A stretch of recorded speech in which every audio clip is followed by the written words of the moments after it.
दोस्तों, समय का सदुपयोग क्यों करना चाहिए, आइए मैं बताता हूँ आपको। दोस्तों, एक छोटी सी कहानी सुनाना चाहूँगा।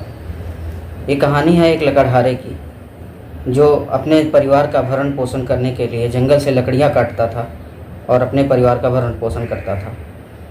एक दिन वह जंगल से लकड़ियाँ काट रहा था तो उधर से राजा की सवारी निकली।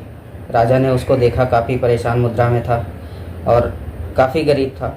तो राजा को उस पर दया आ गई और राजा ने उसके पास जाकर के बोला कि तुम्हें मैं जीवन यापन करने के लिए अपने एक ज़मीन का टुकड़ा देता हूँ जिसमें चंदन के वृक्ष लगे हुए हैं, उससे तुम अपने जीवन यापन की शैली को सुधार सकते हो।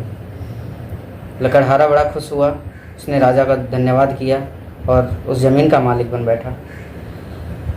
परंतु दोस्तों, उसको उस ज़मीन की कीमत पता नहीं थी, क्योंकि उसमें चंदन के पेड़ लगे हुए थे।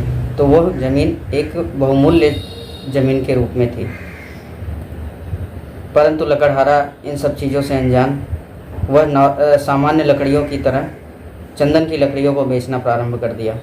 कुछ दिन बाद राजा उस रास्ते से वापस गुजरे और उन्होंने देखा कि लकड़हारा आज भी गरीब है।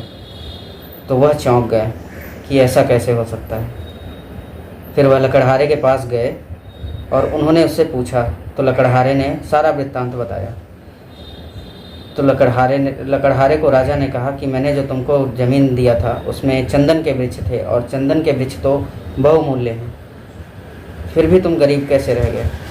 तो उसने बताया कि उसे उस चंदन की कीमत पता नहीं थी, जिसकी वजह से वह गरीब का गरीब रह गया।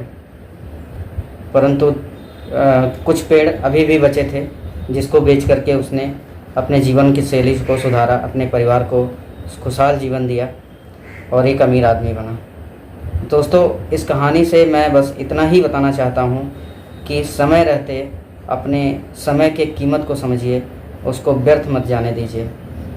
व्यर्थ के कामों में गंवा देने से आपका समय खराब होगा और हालत आपकी उसी लकड़हारे की तरह रहेगी। हारे की तरह अपने बहुमूल्य जीवन को अमूल्य के कामों में मत लगाएं। समय बहुत अनमोल है, बीता हुआ समय कभी वापस नहीं आता है। अपने समय का सदुपयोग करें। और दोस्तों, अपने समय का सदुपयोग करने से हम वह भी कर सकते हैं जिसकी लोग कल्पना किया करते हैं। अगर आपको वीडियो पसंद आया तो लाइक करें, सब्सक्राइब करें और शेयर करना ना भूलें। धन्यवाद मित्रों।